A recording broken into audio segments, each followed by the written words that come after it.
When I went downtown, my first place I went was the Bee. After my fight with Grim Matchstick, I found I can't jump to the left with my current setup. Turns out that's kind of important for this boss fight.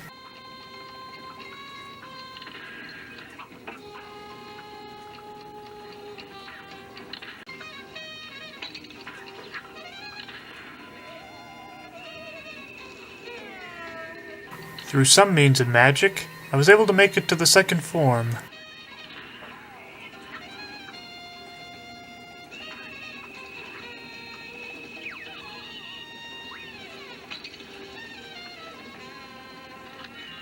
Out of all the magic spells, this is the one I ended up hating the most.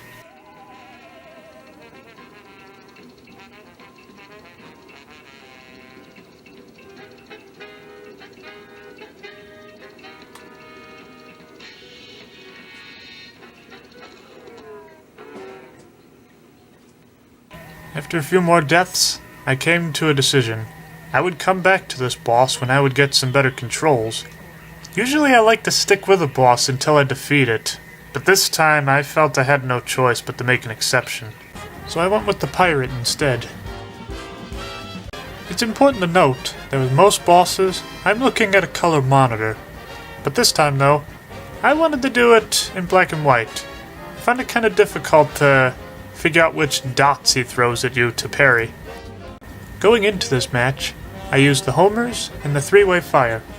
I found that the homers have no effect, since they only go after the barrel, and not the pirate, which takes damage.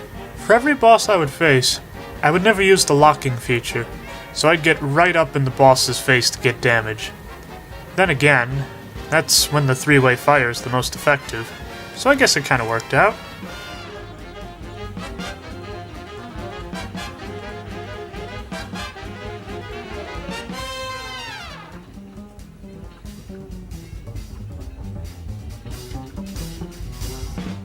Every so often, the pirate will whistle to summon an animal buddy.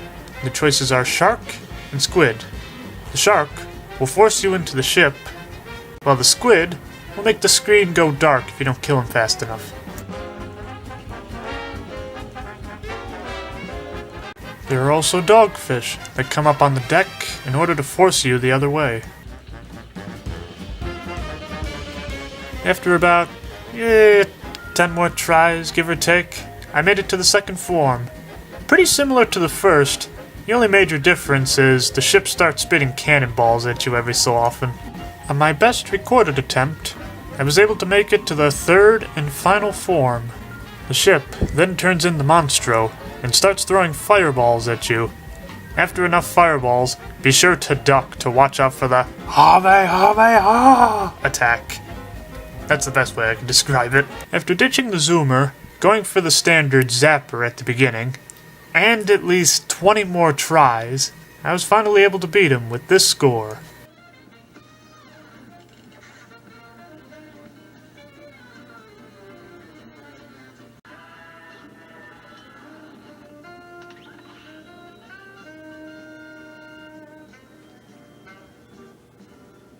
Once the way was open, I talked to this little turtle here. He tells you another way to enable the black and white mode. However, if you have a black and white television set, I think this would probably look better anyhow. But if you're able to unlock black and white mode, you probably have the most respect any gamer can get.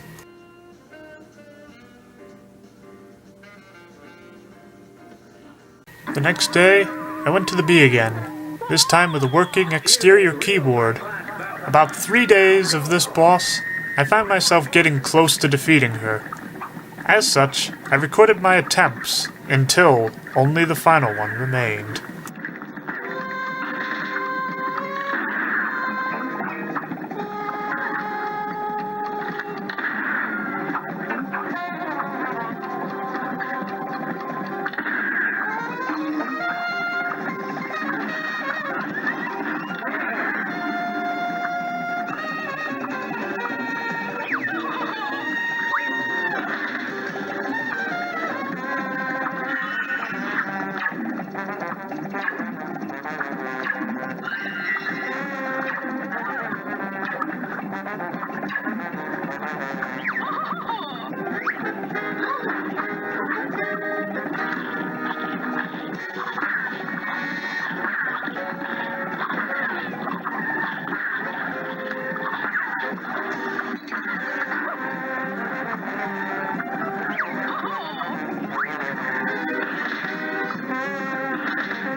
That concludes this entry. Join me next time, where we take on a boss that may have driven some people to insanity, if not even worse.